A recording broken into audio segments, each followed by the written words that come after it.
कार्यक्रम जाहीर केलेला आहे, पण ह्या कार्यक्रमात तुम्ही सहभागी झालात तर, नाहीतर काही उपयोग नाहीये. होणारच सहभागी.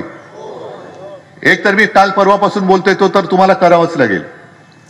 आणि तो म्हणजे जसं पंतप्रधान मोदींनी कोणालाही विश्वासात न घेता, म्हणजे असं सांगितलं जातं की मंत्रिमंडळाला सुद्धा एका खोलीत ठेवलं होतं आणि एकटे टीव्ही समोर जाऊन त्यांनी अचानक 8 वाजता नोटबंदी जाहीर केली होती. नोटबंदीमुळे तुम्हाला किती उपयोग झाला का त्रास झाला? झाला ना. मग जर नोटबंदी त्यांनी करून तुम्हाला त्रास दिला असेल, आता सुद्धा तुम्हाला जे फसवून त्यांनी मत घेतले तुमचं आणि नंतर मतचोरी केलेली आहे, तर तुम्ही सगळेजण मिळून वोट बंदी म्हणजे मतबंदी करू शकता की नाही?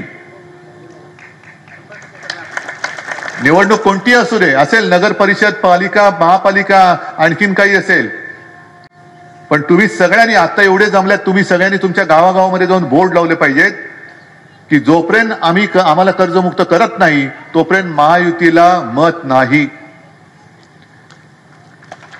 जोपर्यंत आम्हाला 50,000 रुपये हेक्टरी मदत मिळत नाही तोपर्यंत महायुतीला नोटबंदी, विम्याचे पैसे मिळत नाही नोटबंदी, वाहून गेलेल्या जनावरांची नुकसान भरपाई मिळत नाही. म्हणजे सकाळी तर माझ्याकडे ते फोटो आहेत, किती वेळा आणि किती ठिकाणी दाखवू.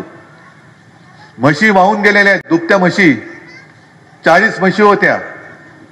हे बघा त्यांचे फोटो आहेत, हे फोटो दिलेत तरी अजून पैसे मिळत नाहीये. आणखीन काय पुरावा द्यायचा? पुरावा पाहिजे ना.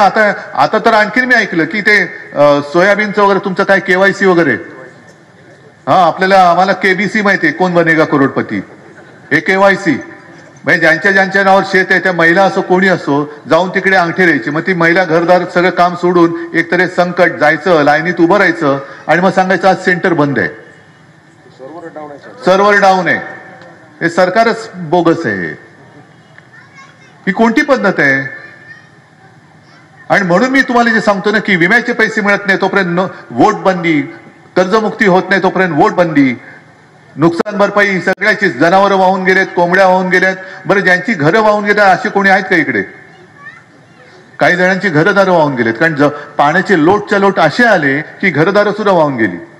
आता त्याच्यामध्ये मी मागणी केली होती की पंतप्रधान आवास योजनेच्या माध्यमातून या ज्यांची घरं वाहून गेलेत त्यांना मोफतमध्ये पक्की घरं बांधून द्या.